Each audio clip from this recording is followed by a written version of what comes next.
네, 오늘 우리 가운데 허락하신 하나님의 말씀 함께 보시겠습니다. 사도행전 10장 1절에서 8절의 말씀입니다. 우리 한번 자리에서 일어나셔서 찾으신 말씀 함께 보시겠습니다.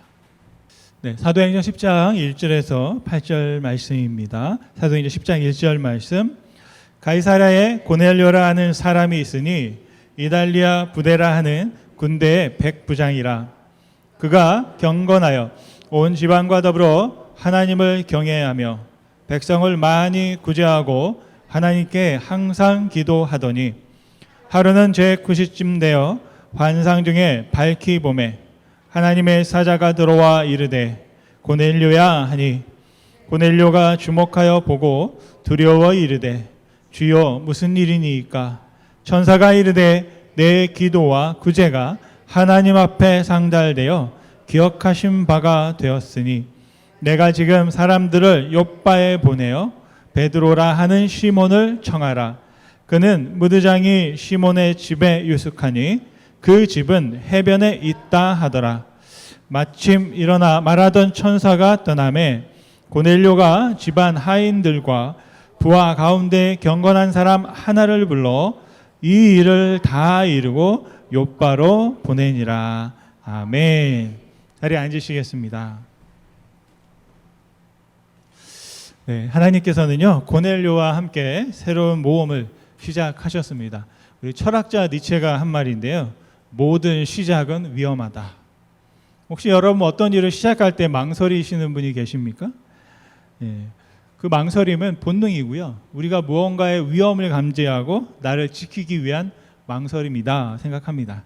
그래서 망설일 때 여러분 너무 자책하지 마시고 또 망설임은 당연한 것이다 생각하면 좋겠습니다.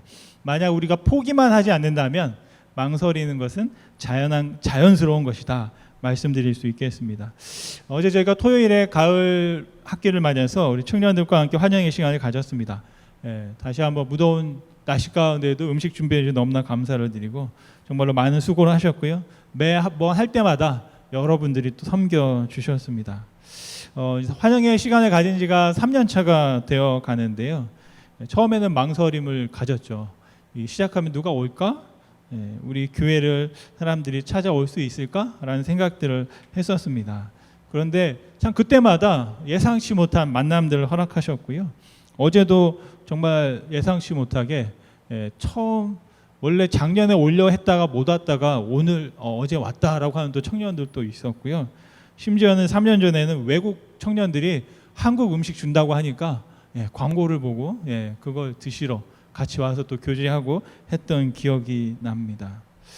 정말 그런 시작 또 만남 쉽지 않은 것인데 하나님께서 인도하여 주셨고 또 이런 어떤 일들을 통해서 우리 교회를 알리고 또 예수님을 알리고 함께 믿음 안에서 살아갈 수 있으면 좋겠다라는 그런 마음과 소망을 다시 한번 가져봅니다. 우리가 뭔가를 시작할 때는 그 위험을 감수해야 되죠. 그런데 하나님께서도 그런 새로운 것을 시작하시고 많은 위험을 감수하신다 생각하십니다. 제가 하나님께 늘 죄송스러운 건 하나님이 저를 통해서 많은 위험을 감수하고 계시다라는 생각들을 하게 됩니다. 아마 하나님이 여러분들을 바라보시면 편안하실지 모르겠는데 하나님이 우리 자녀들을 바라볼 때 부모들이 늘 불안하고 걱정하고 기도하는 것처럼 우리를 그렇게 바라보지 않으실까라는 생각들을 해봅니다. 하나님께서는 참 새로운 것을 좋아하시고요, 새로운 만남을 통해서 일하시는 것을 기뻐하시는 걸 볼 수 있습니다. 오늘 본문의 말씀에 보면 우리가 예상치 못한 아주 대단한 분이 등장하게 되는데요, 바로 고넬료라는 분입니다. 이분은 드라마에 나올 법한 재벌 2세, 때로는 아주 완벽에 가까운 사람이다 말씀드릴 수 있겠습니다. 한번 여러분 들어보십시오. 첫째, 전문직 종사자입니다. 그래서 100명의 군사를 건드리는 로마군을 건드리는 권세를 가진 사람이고요. 그런데 두 번째, 경건한 사람이래요. 경건하기까지 했어요. 그리고 세 번째, 가정적이에요. 왜냐하면 말씀해 보니까 온 가족과 더불어 하나님을 섬겼다라고 되어 있습니다. 그 네 번째는 자기만 사는 게 아니라 그 지역에 있는 어려운 사람들을 도와주고 살펴주는 일까지 했습니다. 거기다가 자기 자신을 관리하는 일까지 잘해서 습관을 따라서 제 구시마다 오늘 우리가 생각하는 시간으로는 오후 3시에 또 3시뿐 아니겠죠. 시간을 따라서 기도하던 분이었습니다. 여러분 이렇게 완벽한 사람을 여러분 보신 적 있나요? 네, 한번 옆으로 한번 살펴보시죠. 네, 참 완벽해 보이시나요? 네, 제가 또 그렇게 보이면 네, 콩깍지를 또 씌운 게 아닐까 싶기도 합니다. 네, 깜짝 놀라시네요. 저라고 하니까. 네. 여러분 이 군대 장관이 로마의 군대 장관으로서 100명의 군사를 건드리고 있었어요. 근데 백부장이었다는 것만으로 이 사람이 어떤 사람인지 또 한 가지 힌트를 얻을 수 있습니다. 그게 뭐냐면 이 사람은 유대인이 아니었다라는 겁니다. 유대인이 아니었는데 유대인이 믿는 하나님을 믿었다라는 것입니다. 이방인으로서 하나님을 믿었던 아주 특별한 그런 사람이다 말씀드릴 수 있겠습니다. 그가 어떻게 해서 하나님을 알게 되고 또 그가 어떻게 해서 하나님을 섬기게 되었는지 성경 말씀에 기록되어 있지 않습니다. 그런데 중요한 건 지금 어떠한가입니다. 지금은 온 가족과 함께 하나님을 섬기는 경건한 자였다라는 것이고요. 하나님께서 나중에 말씀해 보면 그 고넬료가 한 일을 내가 다 알고 있다, 내가 다 기억하고 있다 말씀하십니다. 4절 말씀 후반절인데요. 같이 한번 읽어보겠습니다. 사도행전 10장 4절 후반절 말씀.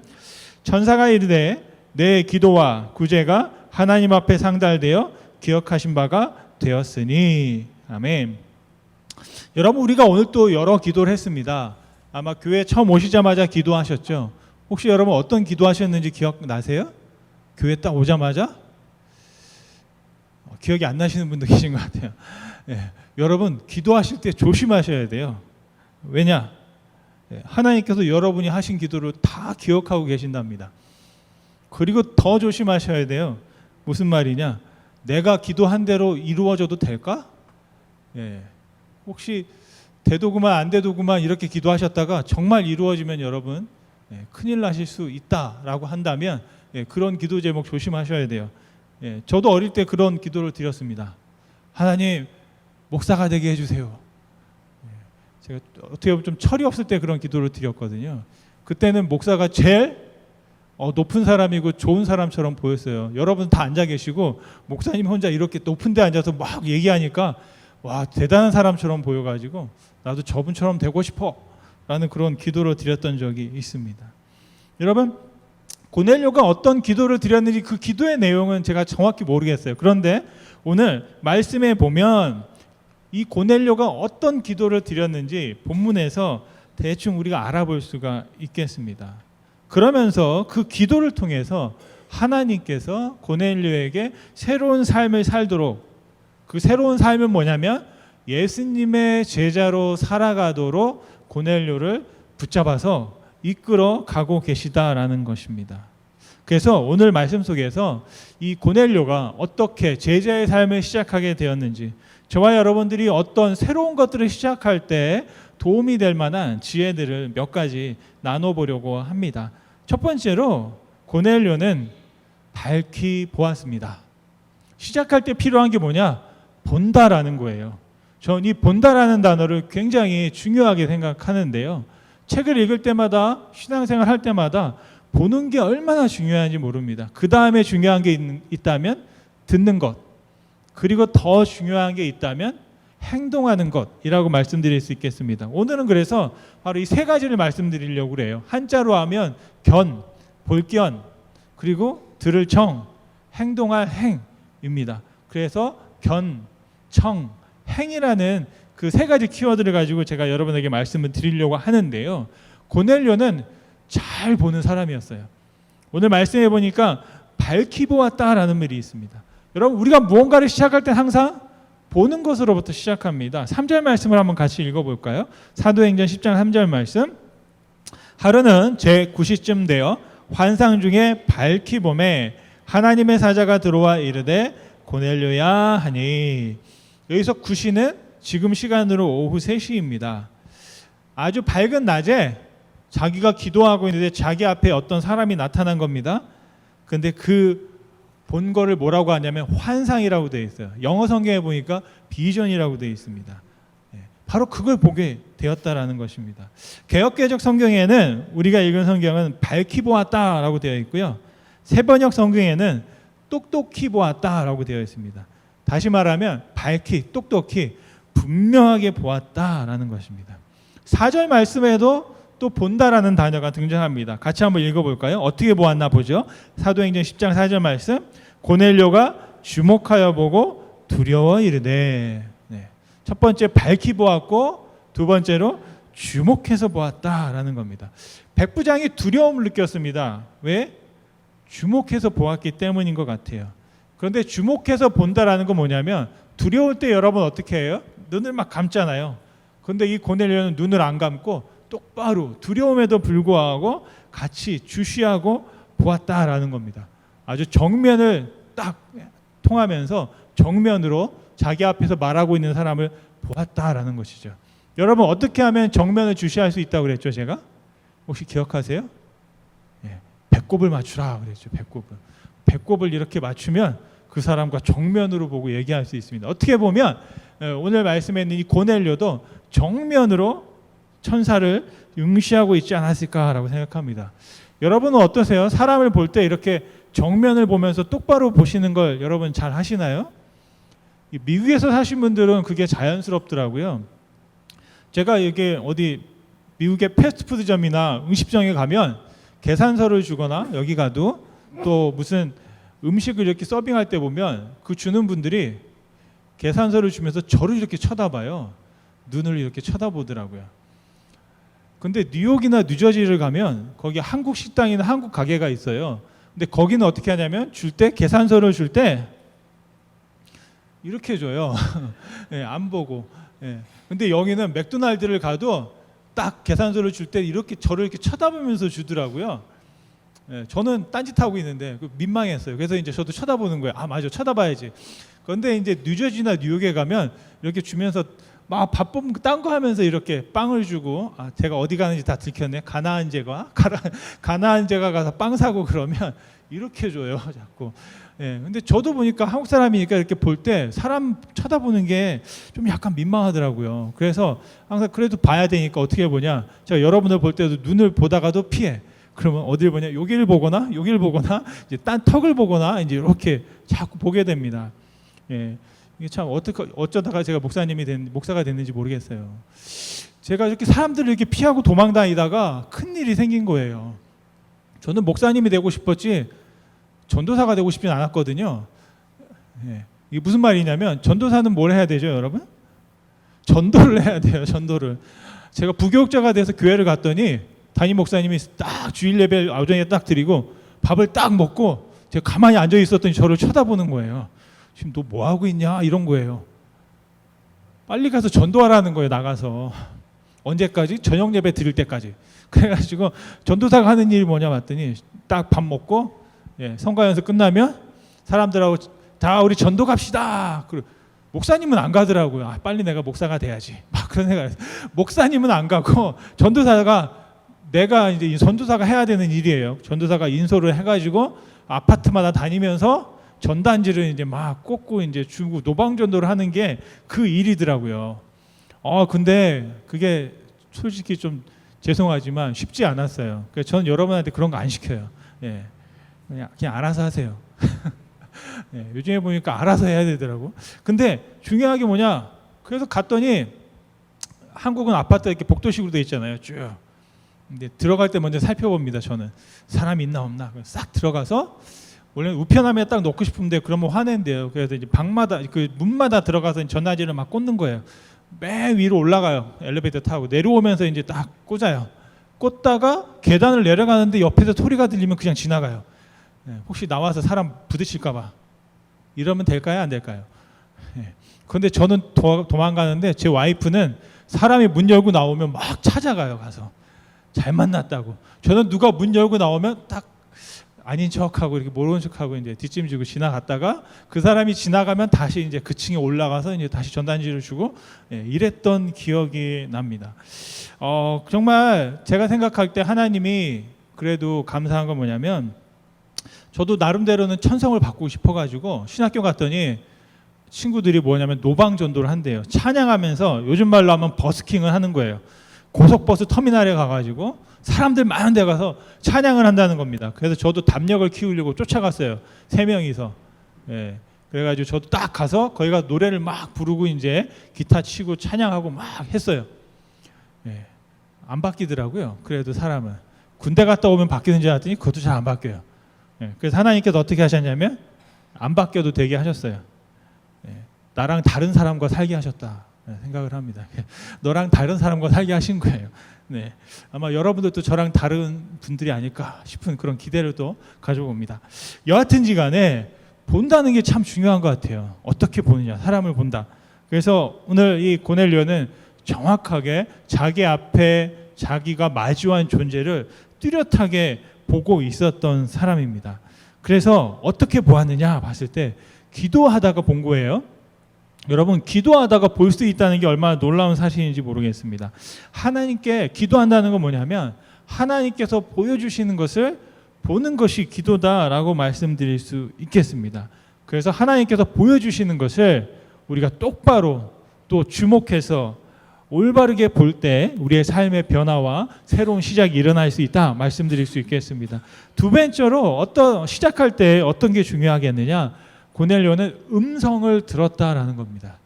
우리 삶에서 중요한 거 두 번째가 있다면 듣는 것이다라고 생각합니다. 3절 말씀에 보니까 이렇게 기록되어 있습니다.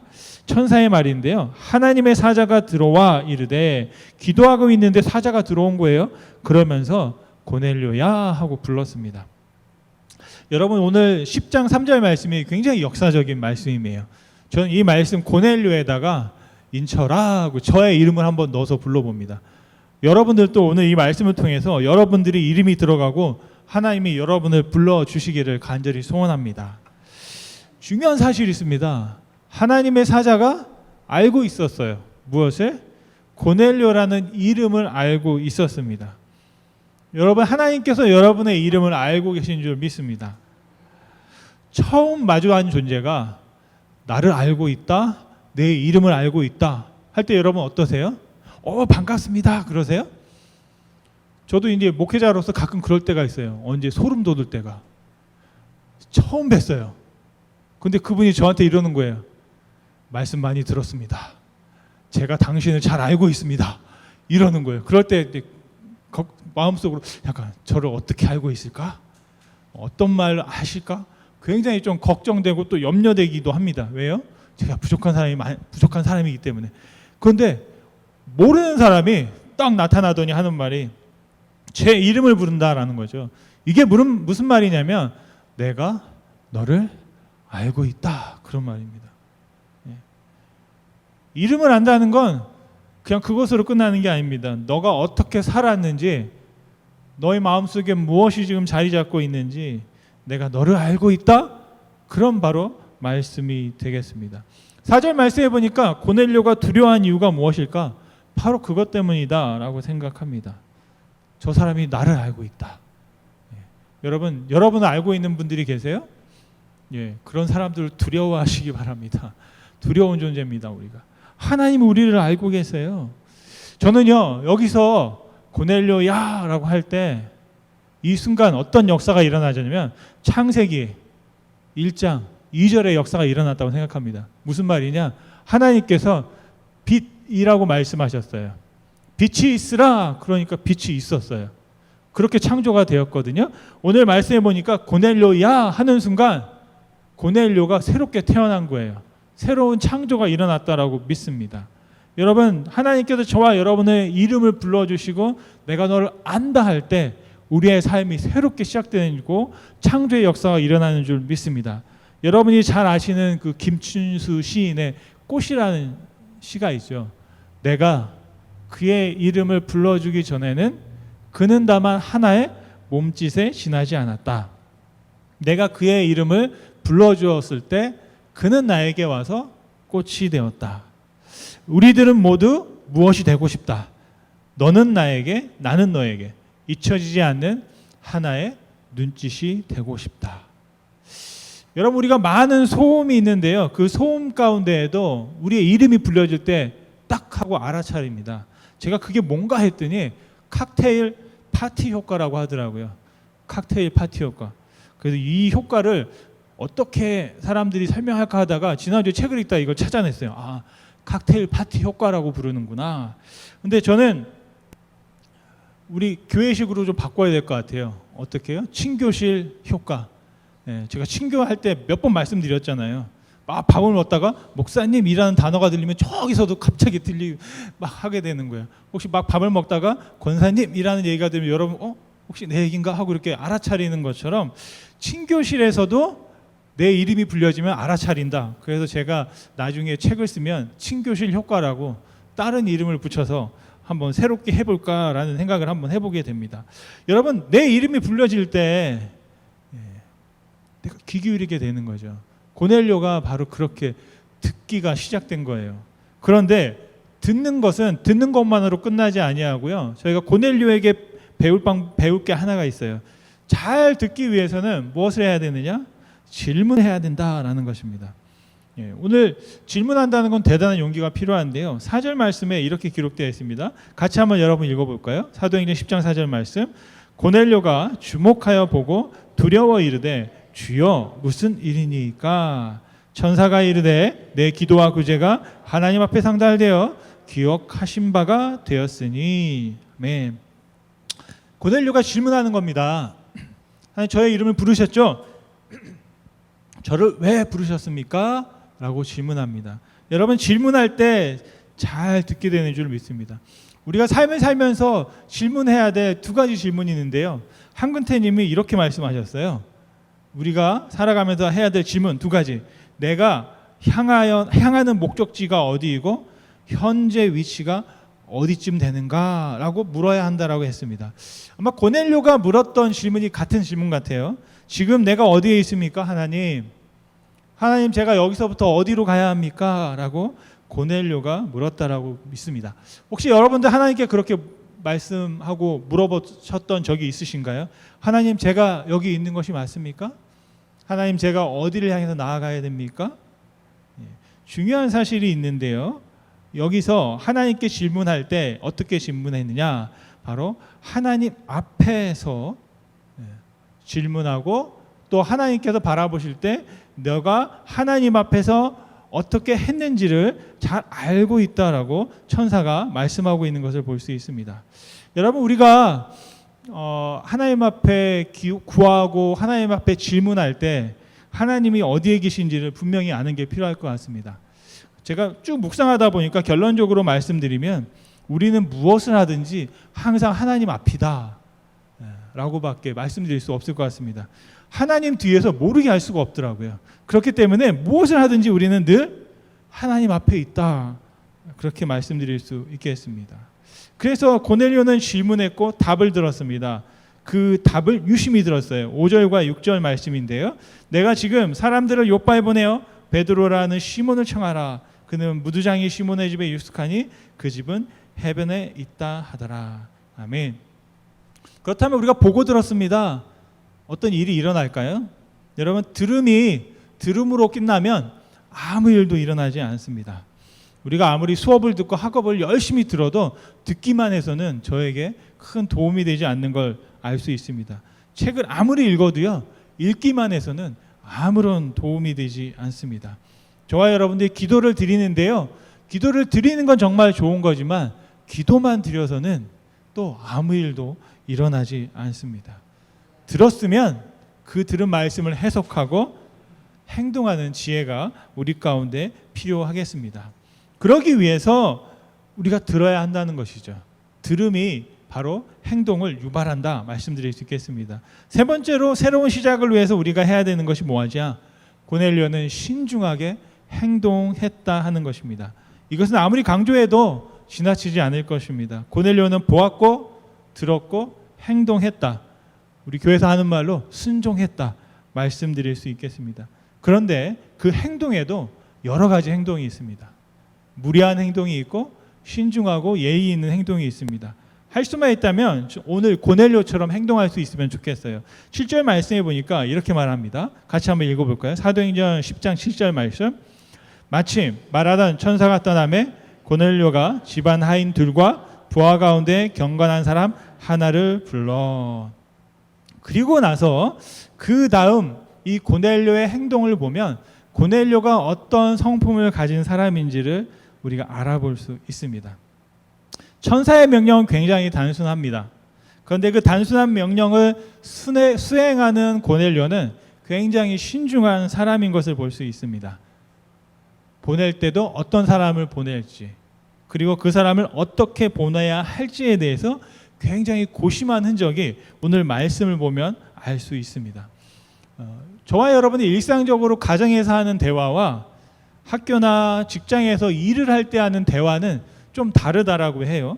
그래서 그것을 일상의 언어와 일의 언어는 달라야 한다라고 합니다. 그래서 일을 할 때에는, 내가 누군가에게 일을 시키거나 일을 부탁할 때에는 굉장히 단순한 형태로, 그리고 상대방 중심으로, 그냥 다 알겠거니 하고 말하면 안 된다는 거예요. 그 사람의 입장에서 말을 해야 되고, 세 번째가 말 센스가 필요하다. 그냥 무턱대고 말하는 게 아니라 그 말을 할 때 중요하게 생각하는 게 뭐냐면, 이 박소연 님이 뭐라고 그랬냐면 말에도 온도가 있다. 그래서 우리가 일을 할 때는 중간 정도의 온도로 말하는 게 좋다, 그런 말을 했습니다. 이런 말을 했는데요, 박소연 님이 일의 언어에는 중간 온도의 관계 언어가 기본 언어가 된다라고 했습니다. 그런데 우리 그리스도인들은 이 중간 온도를 굉장히 싫어해요. 왜 그런지 여러분 아세요? 요한계시록에 보면 그 리오디게아 교회를 향해서 말하기를 뭐라면, 차든지 뜨겁든지 미지근하면 입에 넣었다가 뱉어낸다, 이런 말을 해가지고 우리 그리스도인들 뭘 해도 뜨겁든지 아니면 차든지 해야지 중간이 없어, 뭐 이렇게 이제 우리가 성경 말씀을 잘못 해석할 수 있는데 그렇지 않은 것 같아요. 신앙과 사랑은 뜨겁게 하지만 관계와 또 우리가 하는 말은 중간 정도의 언어를 하는 게 좋겠다라고 말씀드릴 수 있겠습니다. 물도 과학자에 의하면 미지근한 물이 오히려 건강에 좋다고 해요. 그래서 너무 찬물을 버벅버벅 마시거나 뜨거운 거 막 먹으면, 커피 너무 뜨거운 거 마시면 이 식도가 상할 수도 있고 굉장히 또 위험하다라고 합니다. 그래서 중간 정도의 언어가 좋다고 하는데요, 제가 참 좋아하는 이기주 작가가 이런 말을 했습니다. 언어의 온도라는 책에서 도대체 중간 온도가 어떤 온도일까 말할 때, 이런 한번 제가 읽어드릴게요. 언어에는 나름의 온도가 있습니다. 따뜻함과 차가움과 정도가 저마다 다릅니다. 온기 있는 언어는 슬픔을 감싸 안아줍니다. 용광로처럼 뜨거운 언어에는 감정이 잔뜩 실리기 마련입니다. 말하는 사람은 시원할지 몰라도 듣는 사람은 정서적으로 화상을 입을 수 있습니다. 얼음장같이 차가운 표현도 위태롭기는 마찬가지입니다. 상대의 마음을 돌이켜 세우기는커녕 꽁꽁 얼어붙게 합니다, 라고 했습니다. 여러분이 사용하고 계신 언어는 어떤 언어이신가요? 저도 한번 제 언어를 살펴봐야 되겠다라는 생각을 해보게 됩니다. 고넬료는 중간 정도의 언어를 쓰고 있었다라고 생각합니다. 왜냐하면 사도행전 10장 8절 말씀 때문인데요. 같이 한번 읽어볼게요. 같이 읽겠습니다. 사도행전 10장 8절 말씀. 이 일을 다 이루고 요바로 보내니라. 저는 여기서 말씀을 보면서 동그라미 친 게 뭐냐면 다 이루고예요. 무엇을? 이 일을. 자기가 경험했던 일을 다 이루고 하인과 종을 보냈다는 거죠. 그런데요, 제가 어떻게 일을 하다 보면 이렇지 않은 경우들을 많이 경험합니다. 특별히 저는 여전히 목사님들 모임에 가면 막내예요. 그래서 뭘 하라고 그러면 이제 합니다. 그런데 설명을 안 해요. 왜 해야 합니까? 언제까지 해야 됩니까? 그냥 해주기를 바래요. 그냥 알아서 해주기를 바래요. 그래서 제가 생각을 해봤어요. 왜 알아서 해주기를 바랄까? 첫 번째 이유가 있더라고요. 책임을 지지 않으려고. 알아서 하면 네가 한 거지 내가 한 게 아니, 시켜서 한 게 아니기 때문에 책임을 안 져도 되거든. 여러분 잘 배워두세요. 나중에 일 시킬 때 이렇게 하시면 좋아요. 나쁜 예로. 그리고 두 번째는 자세하게 이야기하면 내가 부탁하는 것처럼 보인다라고 생각하시는 것 같아요. 그래서 자세하게 얘기해서 부탁하면 내가 신세를 지는 것처럼 보이기 때문에 그냥 알아서 해주길 바라고 막 이렇게 설명하면 내가 오히려 아랫사람이 되는 것처럼 그렇게 생각합니다. 세 번째로는 상대를 무시하기 때문에 다 말하지 않는 경우가 있어요.